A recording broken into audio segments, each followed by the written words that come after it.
Hello friends, welcome back to your channel. आज की video में हम बात करने वाले हैं मूविंग एवरेजेस के बारे में। मूविंग एवरेजेस क्या होते हैं, इन्हें हम अपनी ट्रेडिंग में किस तरह से यूज़ कर सकते हैं। सबसे पहले हम समझेंगे कि मूविंग एवरेजेस क्या होते हैं। बेसिकली मूविंग एवरेजेस, जैसा कि इनके नाम से पता चल रहा है कि ये एक एवरेज है और जो कंटिन्यूसली मूव करता रहता है। इसे अगर हम एक एग्जांपल के थ्रू समझें तो मान लेते हैं अगर हम 20 डेज़ का मूविंग एवरेज कैलकुलेट करना चाहते हैं तो हमें लास्ट 20 डेज़ का क्लोजिंग प्राइस लेकर उसे 20 से डिवाइड करना होगा और जो प्राइस हमारे पास आएगा वो हमारा मूविंग एवरेज होगा। अब यहाँ पर मूविंग का मतलब ये है कि इसमें रिसेंट 20 डेज़ को ऐड किया जाता है। अगर आज आप मूविंग एवरेज 20 डेज़ का कैलकुलेट कर रहे हैं तो आप लास्ट 20 डेज़ का कैलकुलेट, और इसी तरह अगर आप कल 20 डेज़ का मूविंग एवरेज कैलकुलेट करते हैं तो वो आपके कल से स्टार्ट हुए लास्ट 20 डेज़ का मूविंग एवरेज होगा। मतलब आज का जो लास्ट 20th डे है वो वहाँ से हटा दिया जाएगा और उसमें जो 19th डे है उसे 20th डे की तरह कैलकुलेट किया जाएगा। मतलब इन एंड ऑल बात यही है कि रिसेंट 20 डेज़ का मूविंग एवरेज कैलकुलेट करने के लिए आप रिसेंट 20 डेज़ का यूज़ करते हैं और जैसे जैसे आप आगे बढ़ते जाते हैं आपके पीछे से डेज़ हटते जाते हैं और एक नया दिन आगे जुड़ता जाता है और उन्हीं 20 डेज़ का आप मूविंग एवरेज कैलकुलेट करते हैं। अगर कुछ फेमस मूविंग एवरेजेस की बात करें तो जो फेमसली यूज़ किए जाते हैं मूविंग एवरेजेस, उनमें 20 days moving average, 50 days moving average, 100 day moving average और 200 डेज मूविंग एवरेजेस को यूज़ किया जाता है। कुछ ट्रेडर इससे कम पीरियड वाले मूविंग एवरेजेस भी यूज़ करते हैं, लाइक 10 डेज़ मूविंग एवरेज और 5 डेज़ मूविंग एवरेज। ये उनकी ट्रेडिंग स्ट्रेटजी पर डिपेंड करता है, बट जो फेमसली यूज़ किए जाते हैं वो यही मूविंग एवरेजेस हैं। अगर इनके पीछे के लॉजिक की बात की जाए कि क्यों सिर्फ 20 डे मूविंग एवरेज ही यूज़ किया जाता है या 200 डे मूविंग एवरेज ही यूज़ किया जाता है, तो अगर आप देखेंगे तो रफली एक मंथ में around 20 to 21 days trading days होते हैं। तो यहाँ पर 20 डे मूविंग एवरेज यूज़ करने का लॉजिक ये है कि आप पूरे मंथ के एक एवरेज प्राइस को कैलकुलेट करते हैं। इस वजह से यहाँ पर 20 डे मूविंग एवरेज यूज़ किया जाता है। कुछ लोग 21 भी यूज़ करते हैं, बट आप 20 और 21 दोनों मूविंग एवरेजेस यूज़ कर सकते हैं, इनमें कोई ऐसा डिफरेंस नहीं होगा। इसी तरह अगर 200 डे मूविंग एवरेज का यूज़ किया जाता है तो उसका मतलब ये है कि अगर आप एक पूरे ईयर में देखेंगे तो रफली अराउंड 200 ट्रेडिंग डेज़ होते हैं। इस वजह से यहाँ पर अगर हम 200 डे मूविंग एवरेज यूज़ कर रहे हैं मतलब हम वहाँ पर पूरे एक ईयर की मूविंग एवरेज को यूज़ कर रहे हैं। वहाँ पर हम एक ईयर का प्राइस डेटा एवरेज की फॉर्म में देखना चाहते हैं। तो इनके पीछे का लॉजिक ये है कि इनको क्यों यूज़ किया जाता है। But here is the catch, जब moving average, simple moving average की हमने बात की, उसे यूज़ किया जाता है तो ये मूविंग एवरेज सभी प्राइस को, जितने भी दिन का हम प्राइस कैलकुलेट कर रहे हैं एवरेज की फॉर्म में, उन्हें इक्वल वेटेज देता है। बट टेक्निकल एनालिसिस में एक कॉन्सेप्ट होता है कि प्राइस जितना रिसेंट होगा उसका वेटेज उतना ही ज़्यादा होगा, उसका इन्फ्लुएंस उतना ही ज़्यादा होगा। तो इस प्रॉब्लम को सॉल्व करने के लिए एक्सपोनेंशियल मूविंग एवरेज का यूज़ किया जाता है। एक्सपोनेंशियल मूविंग एवरेज में मोस्ट रिसेंट प्राइस को सबसे ज़्यादा वेटेज दी जाती है और जैसे जैसे आप पीछे जाते जाते हैं वैसे वैसे प्राइस का वेटेज कम होता जाता है। नाउ द क्वेश्चन इज़ कि कौन सा मूविंग एवरेज यूज़ किया जाए, सिंपल मूविंग एवरेज या एक्सपोनेंशियल मूविंग एवरेज। अगर आप मूविंग एवरेज का यूज़ शॉर्ट टर्म में करना चाहते हैं, लाइक आप डे ट्रेडिंग में या इंट्राडे चार्ट्स पर मूविंग एवरेज यूज़ करना चाहते हैं, तो आपके लिए एक्सपोनेंशियल मूविंग एवरेज ज़्यादा बेटर होगा, क्योंकि आपको वहाँ पर जैसे ही प्राइस मूवमेंट हुआ आपको उसका रिफ्लेक्शन मूविंग एवरेज में चाहिए। तो इस वजह से आप वहाँ पर अगर एक्सपोनेंशियल मूविंग एवरेज यूज़ करेंगे तो वो आपके लिए ज़्यादा बेनिफिशियल होगा। बट अगर आप लॉन्गर टर्म चार्ट्स यूज़ कर रहे हैं, लॉन्गर टर्म पर ट्रेड कर रहे हैं, तो वहाँ पर सिंपल मूविंग एवरेज और एक्सपोनेंशियल मूविंग एवरेज की लाइन सेम ही होती है, वहाँ पर ज़्यादा डिफरेंस नहीं होता है, बहुत ही कम डिफरेंस होता है। तो आप चाहें तो सिंपल मूविंग एवरेज भी यूज़ कर सकते हैं और आप चाहें तो एक्सपोनेंशियल मूविंग एवरेज भी यूज़ कर सकते हैं। मूविंग एवरेजेस का प्राइमरी यूज़ ट्रेंड की डायरेक्शन को फाइंड करने में किया जाता है कि मार्केट में किस टाइप का ट्रेंड अभी करंटली चल रहा है। मार्केट बुलिश ट्रेंड में है, मार्केट बियरिश ट्रेंड में है। मूविंग एवरेजेस साइडवेज ट्रेंड को भी आइडेंटिफाई कर सकते हैं, बट इसके लिए अलग मेथड्स यूज़ किए जाते हैं। उन्हें इतनी आसानी से विजुलाइज करना या उन्हें देखकर समझ पाना आसान नहीं होता है। अगर हम बात करें कि मूविंग एवरेज की हेल्प से बुलिश ट्रेंड कैसे आइडेंटिफाई किया जाएगा, तो अगर आप किसी भी चार्ट पर मूविंग एवरेज प्लॉट करते हैं, लेट से आपने 50 डे मूविंग एवरेज प्लॉट किया है, तो यहाँ पर अगर 50 डे मूविंग एवरेज ऊपर की ओर बढ़ रहा है, तो यहाँ पर मतलब ये है कि प्राइस अप ट्रेंड में है। और इसी तरह से अगर मूविंग एवरेज डाउन साइड जा रहा है या मूविंग एवरेज की डायरेक्शन डाउन साइड है, तो आप यहाँ पर कंक्लूड कर सकते हैं कि प्राइस डाउन ट्रेंड में है। और अगर मूविंग एवरेज की लाइन फ्लैट है, मूविंग एवरेज की लाइन में कोई डायरेक्शन नहीं है, तो इसका मतलब आप ये कंक्लूड कर सकते हैं कि मार्केट फ़िलहाल साइडवेज ट्रेंड में है। अब हम बात करेंगे कि मूविंग एवरेजेस का यूज़ करके किस तरह से मार्केट में ट्रेड किया जा सकता है। बेसिकली मूविंग एवरेजेस का यूज़ आप काफ़ी तरह से कर सकते हैं। आप इसका यूज़ प्राइस एक्शन के साथ कर सकते हैं, आप इसका यूज़ किसी अदर इंडिकेटर के साथ कर सकते हैं, आप इसका यूज़ ओसिलेटर के साथ कर सकते हैं। बट इस वीडियो में जो हम बात करेंगे वो हम बात करेंगे दो मूविंग एवरेजेस को यूज़ कर प्राइस को कैसे ट्रेड किया जाए। और सेकंड मेथड में हम बात करेंगे कि मूविंग एवरेजेस को सपोर्ट या रेजिस्टेंस की तरह किस तरह से यूज़ किया जाए। सबसे पहले हम बात करते हैं कि हम दो मूविंग एवरेजेस को यूज़ करके किस तरह से मार्केट में ट्रेड कर सकते हैं। बेसिकली मूविंग एवरेजेस में इस ट्रेडिंग स्ट्रेटजी को डेथ क्रॉसओवर और गोल्डन क्रॉसओवर का नाम दिया गया है, जिस स्ट्रेटजी की हम बात करने वाले हैं।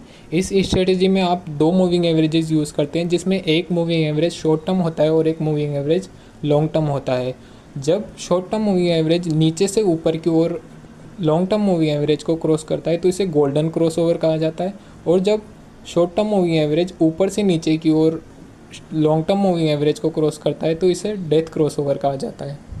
अगर हम एक एग्जांपल के थ्रू समझें तो यहाँ पर हेरिटेज फूड का चार्ट शो किया गया है, जिसमें हमने दो मूविंग एवरेजेस लगाए हैं। दोनों मूविंग एवरेजेस हमने एक्सपोनेंशियल यूज़ किए हैं and short term moving average exponential जो हमने यूज़ किया है वो है 20 डे EMA और long term moving average exponential जो हमने यूज़ किया है वो है 50 डे EMA। ब्राउन लाइन यहाँ पर 20 डे EMA को रिप्रेजेंट कर रही है और ब्लू लाइन यहाँ पर 50 डे EMA को रिप्रेजेंट कर रही है। अब अगर आप इस चार्ट में देखेंगे तो पहले प्राइस अप ट्रेंड में था, इस वजह से दोनों मूविंग एवरेजेस ऊपर की ओर जा रहे थे। बट प्राइस ने जब टॉप लगाया तो वहाँ पर आप देख सकते हैं कि शॉर्ट टर्म मूविंग एवरेज यानी कि 20 डे EMA ने 50 day EMA long term moving average को ऊपर से नीचे की ओर क्रॉस किया।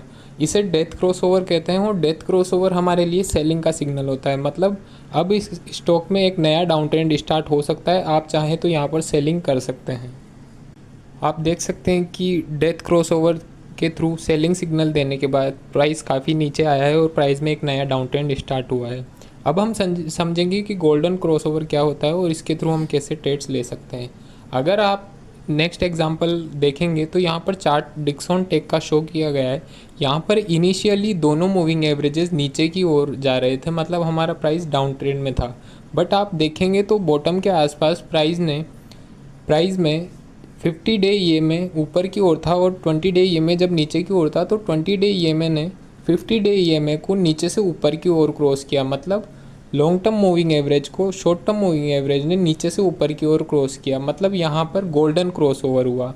गोल्डन क्रॉसओवर बाइंग सिग्नल होता है और यहाँ पर पोटेंशियली हमारा जो डाउन ट्रेंड है वो अप ट्रेंड में चेंज हो सकता है। तो आप यहाँ देख सकते हैं कि गोल्डन क्रॉसओवर देने के बाद प्राइस ने काफ़ी अच्छा मूव ऊपर की ओर दिया है। तो इसी तरह से आप गोल्डन क्रॉसओवर और डेथ क्रॉसओवर का यूज़ करते हुए मूविंग एवरेजेस के साथ ट्रेड कर सकते हैं और आप बाइंग एंड सेलिंग मार्केट में कर सकते हैं। मूविंग एवरेजेस अगर आप शॉर्ट टर्म टाइम फ्रेम पर यूज़ करते हैं तो ये इतने इफ़ेक्टिव नहीं होते हैं। बट अगर आप बड़े टाइम फ्रेम पर यूज़ करते हैं तो वहाँ शॉर्ट टर्म मूविंग एवरेज और लॉन्ग टर्म मूविंग एवरेजेस के क्रॉसओवर यूज़ करने से आपको काफ़ी अच्छे और बड़े टारगेट्स मिलते हैं। अब हम बात करेंगे सेकंड मेथड के बारे में। इसमें हम देखेंगे कि मूविंग एवरेजेस कैसे सपोर्ट और रेजिस्टेंस की तरह वर्क करते हैं। सबसे पहले आप ये बात समझिए कि किसी पर्टिकुलर स्टॉक में अगर कोई पर्टिकुलर पीरियड का मूविंग एवरेज सपोर्ट या रेजिस्टेंस की तरह वर्क कर रहा है तो वो ज़रूरी नहीं है कि वो किसी अदर स्टॉक में भी वर्क करेगा। हर एक इंडिविजुअल स्टॉक के लिए हर एक इंडिविजुअल पीरियड का moving average support and resistance की तरह वर्क करता है।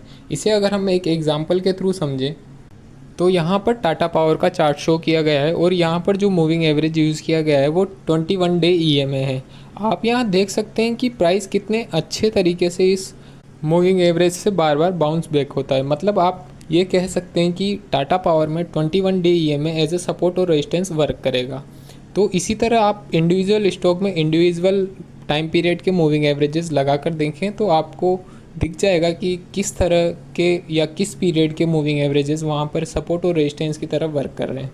अब अगर इस चार्ट में आप देखेंगे तो आप देख सकते हैं कि प्राइस ने यहाँ पे ऑलमोस्ट 6 से 7 बार सपोर्ट लिया है और उसके बाद भी प्राइस ऊपर जा रहा है।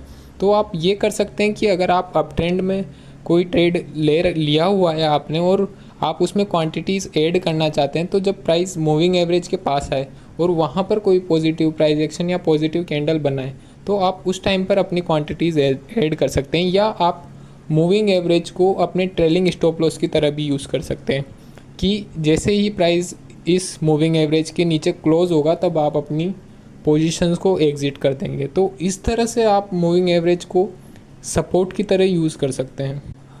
अगर आप नेक्स्ट एग्जांपल देखेंगे तो यहाँ पर जो चार्ट शो किया गया है वो है कोल इंडिया का, और यहाँ पर जो हमने मूविंग एवरेज यूज़ किया है वो है 200 डे EMA।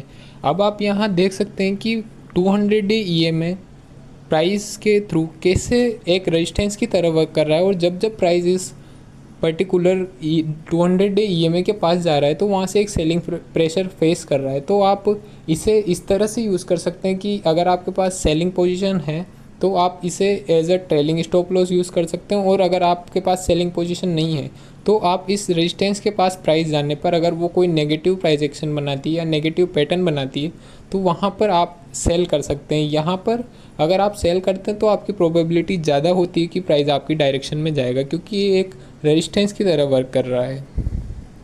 अगर आप इन दोनों एग्जाम्पल को देखें तो हमने एक एग्जाम्पल में 200 डे EMA यूज़ किया है और एक एग्जाम्पल में हमने 21 डे EMA यूज़ किया है। मतलब हर इंडिविजुअल स्टॉक के लिए सपोर्ट एंड रेजिस्टेंस का वर्क इंडिविजुअल EMA कर सकते हैं। हो सकता है किसी स्टॉक के लिए सपोर्ट का वर्क कोई अलग EMA कर रहा हो और उसी स्टॉक के लिए रेजिस्टेंस का वर्क कोई अलग EMA कर रहा हो, तो ये कम्प्लीटली डिफरेंट हो सकते हैं। इन्हें आपको अप्लाई कर करके और डिफरेंट टाइम पीरियड के मूविंग एवरेजेस के साथ टेस्ट करना होगा, और तब आपको विजुअली ये पता चलेगा कि कहाँ पर या किस EMA पर ये पर्टिकुलर स्टॉक रेजिस्टेंस और सपोर्ट लेते हैं। अब हो सकता है कि आपको अभी तक की वीडियो देखकर लग रहा हो कि ये बहुत अच्छी स्ट्रेटजी है ये मूविंग एवरेजेस के साथ ट्रेड करना, और ये काफ़ी अच्छे प्रॉफिट्स हमें दे सकती है, हमें काफ़ी अच्छी एक्यूरेसी दे सकती है। बट ऐसा नहीं है, मूविंग एवरेजेस के भी लिमिटेशंस हैं। अगर आप देखें तो मूविंग एवरेजेस कभी भी साइडवेज मार्केट में आपको प्रॉफिट्स नहीं दे सकते। मूविंग एवरेजेस साइडवेज मार्केट में काफ़ी फेक सिग्नल्स देते हैं, और अगर आप साइडवेज मार्केट में मूविंग एवरेजेस यूज़ करते हैं तो वहाँ पर आपके लॉसेस काफ़ी ज़्यादा हो सकते हैं। वहाँ पर जो हमने डेथ और गोल्डन क्रॉसओवर की बात की वो एक ही टाइम पीरियड में या छोटे से टाइम पीरियड में काफ़ी बार हो सकते हैं, और इस वजह से आपके काफ़ी लॉसेस हो सकते हैं। तो आप मूविंग एवरेजेस को कंसोलिडेशन फेज़ में या साइडवेज फेज़ में यूज़ करने से बचें। अगर आप अभी तक वीडियो में बने हुए हैं तो आपके लिए एक बोनस पॉइंट मैं क्रॉसओवर स्ट्रेटेजी में देना चाहूँगा। इसमें यह है कि जब आप गोल्डन क्रॉसओवर ट्रेड करते हैं, मतलब आप बाइंग के लिए मूविंग एवरेज को क्रॉसओवर को यूज़ करते हैं, तो आप सिर्फ क्रॉसओवर इंश्योर ना करें, आप ये भी इंश्योर करें कि दोनों मूविंग एवरेजेस ऊपर की ओर बढ़ रहे हों। इसी तरह से अगर आप डेथ क्रॉसओवर को अपनी सेल सिग्नल के लिए या सेलिंग ट्रेड इनिशिएट करने के लिए यूज़ करते हैं, तो वहाँ पर आप ये इंश्योर करें कि सिर्फ क्रॉसओवर ना हुआ हो, आप ये भी इंश्योर करें कि दोनों मूविंग एवरेजेस नीचे की ओर जा रहे हों। इस तरह से आप काफ़ी फेक सिग्नल्स को अवॉइड कर पाएंगे और काफ़ी अपनी स्ट्रेटजी को क्लेरिफाई और फिल्टर कर पाएंगे, ताकि आप ऐसे ट्रेड्स ना लें जिनमें आपके लॉसेस हो सकते हैं। बट इन दी एंड आप ये समझें कि मूविंग एवरेजेस एक लैगिंग इंडिकेटर है। मूविंग एवरेजेस प्राइस पर बेस्ड होते हैं, इसलिए ये प्राइस क्लोज होने के बाद हमें रिएक्शन देंगे, इसलिए आप मूविंग एवरेजेस पर ज़्यादा रिलाई नहीं कर सकते।